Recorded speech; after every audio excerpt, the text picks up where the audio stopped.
Jamie Oliver's in the news. He's revealed he employs offence advisors to vet his recipes to avoid being accused of cultural appropriation. He got in a little bit of trouble, apparently, earlier. I think it was back in 2018 when he was accused of culturally appropriating jerk chicken, which I think is a Caribbean dish. And he said then his first reaction to accusations was to say, "For the love of God, really?" Which is precisely where I am at the moment. For me, a menu, whatever you call it, is something where we can all enjoy the food, but apparently not.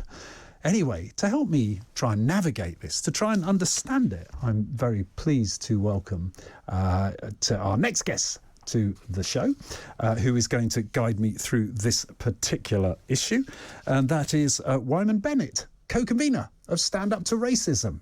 Hello, Weyman. Hi. Thanks for joining me. Now, look, what is so offensive in menus that it's become important for Jamie Oliver to employ someone to advise him on cultural appropriation? I don't get it. I genuinely don't get it. Okay, the term cultural appropriation came really from just understanding the derivatives of things. So, for instance, something like John Bean's whiskey that we take for granted was actually done by a black man, but he was stolen from it. Or Elvis Presley's 5 first songs was done by Otis Blackwell.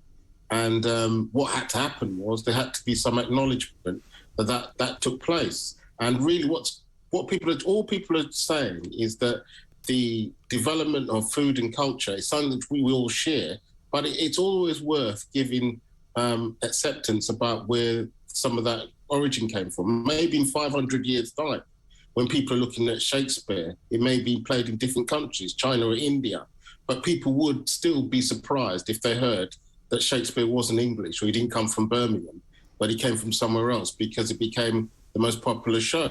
People here would say, actually, we understand it's great, you enjoy it, but we'd like you to acknowledge that Shakespeare came from there.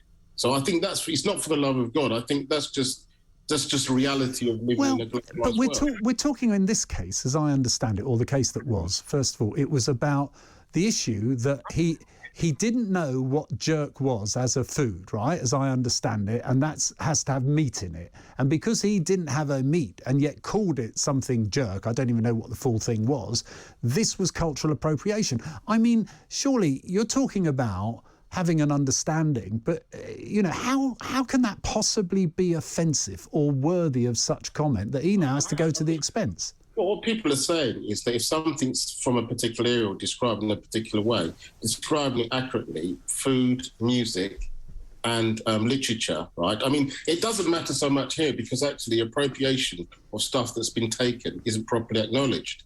And so therefore, to be honest, it's not challenging, particularly in this country, because by and large, most people, there's a sense in which it's not really challenged in that way. All people are doing is historically, for the last 500 years, a lot of people's history or their food or their culture has been misappropriated. Okay. Putting it in the right place is just sensible. And Jamie Oliver actually is somebody that just accepts that. Well, he does now. I'm not sure he did then. He clearly does now. In his kitchen, I know people very well, Jamie Oliver. In his kitchen and in many of his other places, he's very, very sensitive to, there's always a balance. It's always mixed. It's culturally relaxed with black and white. I wouldn't say that's the same for everybody. Do you know what I mean? I mean, well, I okay, yeah, that's the Italians complained about, the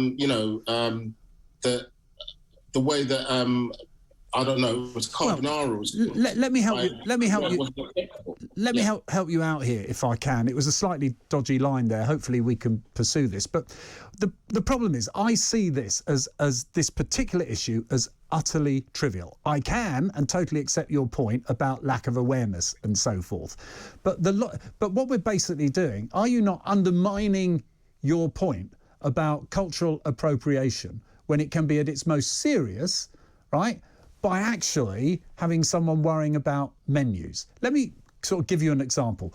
I tried to look into this because I'm genuinely confused by the whole thing. Kim Kardashian, not someone I have a lot to do with at all. She got into lots of flack over the years for styling her hair in what was called Fulani braids or cornrows, right? And that's traditionally, she was accused that that's a black hairstyle. And she got flack for that. And she kind of went, okay, Bo Derek, who was a famous actress back in the late 70s, early 80s, who emerged from the sea, you know, blonde, white lady, I think, with lots of braids down her hair. She posted a picture of her new braids and said, these are Bo Derek braids. I mean, the point was, that is trivial, isn't it? Are you saying people can't go around with braids unless they effectively say, I acknowledge the heritage of this? I think, especially when they're making money out of it, actually, to a certain extent. They should. No, they shouldn't. People do. And by the large numbers of the black community didn't care about people putting braids in their hair. What they did care about, I mean, this is the major arguments about cultural appropriation, if people are honest about it, has come about from music, recipes, and things like that, which unfortunately have a monetary value. And when people are challenged, where did that come from, or the origin of it? That's where people have said, like, Bo Derek invented it, or Elvis Presley invented it, or actually, to be honest, John Bean made the whiskey thing. This isn't true. It's theft. So that's where... So hang on. It's not... are you saying, then, that Jamie Oliver is a thief until he acknowledges where it came from? I said that, actually, the major arguments around cultural appropriation are when particular recipes are developed, or particular forms of food, or whatever it is, right? Actually, it's respected. That's the origin of it. Everybody accepts that if there was a particular food or recipe developed in Britain which was sold across the world, if China reproduced it and called it something else, trust me, you'd be on this show saying that's been appropriated, yeah? I don't think I would. No, I'll tell you what I would do. I'll tell you what I would do if I felt strongly about it. And I'd love to hear what you think about this, because this has to be the best answer, does it? If it's about someone making money from it that is particularly offensive, then don't buy it. That is the best way of hurting. That's the best way of making your point. If the Chinese want to take shepherd's pie, right, and actually culturally appropriate that, I just won't buy it. Well, you see, that's all right. It depends if they have the monopoly of food supply. We live in a globalised world. And, you know, to be honest with you, most of the arguments about cultural appropriation, no one cares about fundamentally how people feel, by and large. But there's two things they do care about. One is usually when they write people out of history. So that, you know, that foods or But are they really doing that by a menu change? Well, sometimes they do. I mean, to be honest with you, if you say that the majority of maths came from, more or less came from Asia, right? It's anglicised, and sometimes actually some of the stuff, in terms of the reason why that's important is because when you look at a globalised world and try and treat people equally, what people often say to you, often when I'm confronted by racists, they say to me, there's been no contribution in the world in terms of anywhere, except for people that more or less come from a Eurocentric background. And part of that ignorance is actually informed in their everyday life. You know, fish and chips was brought here by Jewish refugees. You know what I mean? Many of the things which we just take, many of the things tea or... I've heard that. I've heard that. From a multicultural, globalised world. And that's all we're trying to say. No, I've heard the fish and chips point. I've heard the fish and chips point. But what you're not telling me, really, and this is where I'm slightly confused by all of this, is I've got to tell you, I find it hard to care if, like my shepherd's pie example, it gets taken over by the Chinese and misuse. You seem to be linking it more to making money than anything else. It's not just about making money, actually. I said three things. I said historical recognition that we live in a multicultural world in which all of us have contributed to how humanity is, right? I've said that most of the cultural appropriation arguments have usually come from somebody who says, I did it, and it was somebody else who developed it. I gave the example of, I think it was John Bean's whiskey. But then just correct them. Absolutely correct them and call them out, because if it's found... They haven't been corrected. Well, yeah, but... They haven't corrected. I mean, honestly, did you know, before I told you, that Elvis Presley didn't write most of his first three songs? And do I care? I think that's the answer. No. The truth is, perhaps maybe you don't care, but actually, in a world in which it's presented as, you know, instead of a multicultural, multiracial world, right, actually what we're told to do is respect a particular Eurocentric view of the world. And actually, I think that's damaging for everybody. I think it's better to accept we live in a globalised world. But aren't you doing yourself a disservice, or not you personally, Weyman, but aren't you doing a disservice to this argument by focusing on something like a menu because the bloke wants to sell stuff? Because I think you lose people. I'm getting comments coming in here which are kind of a bit taking the mickey, quite honestly, not because they're being necessarily offensive, but they're kind of saying, seriously, if we got to that point, we have to have a warning, a caveat, a history lesson when I'm choosing food on a menu. No, actually, to be honest with you, even when you look at an average recipe book, right? An average recipe book, they'll give you some direction about where that recipe came from or what's the background behind it, right? And all Jamie Oliver's doing is giving an accurate description of where that came from. And just getting some advice about that isn't a bad thing. I mean, the alternative is called ignorance, right? And ignorance is bliss. As most people say, I don't care where it came from, just eating it, right? Fair enough, do that and enjoy it, right? But beyond that, if you're going to give some historical or some kind of intellectual background and understand your whole world culturally, I'm not against it. But why can't we just enjoy other people's cultures without agonising over it? There's nothing, ignorance is bliss, right?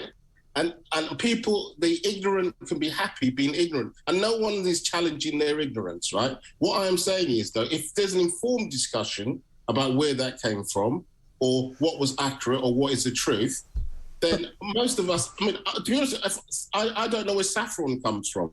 I'm happy in my ignorance, right? What I'm trying to say to you is that when people say, but where does it actually come from, and go a bit deeper, then deeper beyond the surface, what people are saying is this is where it came from. But when we're calling people out, Weyman, and saying they can't have braids or this sort of stuff, or you can't have a menu unless you put this is well, I don't think that's true, because that is the sort of effect that you actually get, particularly in the social media world. Misreported what people said because he wanted to trivialise what people actually said. They're not Bo Derrick's beads. It originates from a particular place from Africa. No. That was the point. That was her response. Okay. Now you can criticise Kim Kardashian's response by saying they're Bo Derrick beads. All I'm saying to you is 2 points. First of all, it trivialises it.